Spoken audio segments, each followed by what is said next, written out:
National ইলেকশনের আগে আমাদের দাবি লোকাল গভর্নমেন্ট ইলেকশন করা।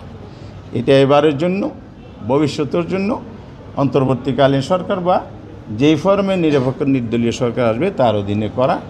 সেই সরকারটার অধীনে যদি লোকাল গভর্নমেন্ট ইলেকশন হয় তাহলে এটা অনেক বেশি ফেয়ার এবং গ্রহণযোগ্য হবে এবং সেখানে জনগণের সঠিক প্রতিনিধিত্বটা আসবে।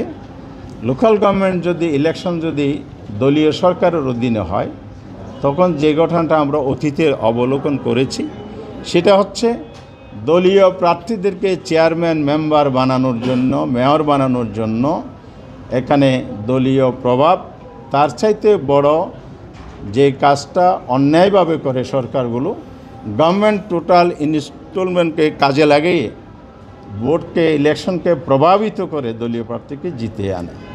ফলে এখানে জনমতের প্রতিফলন হয় না, পছন্দের প্রার্থী নির্বাচিত হয় না।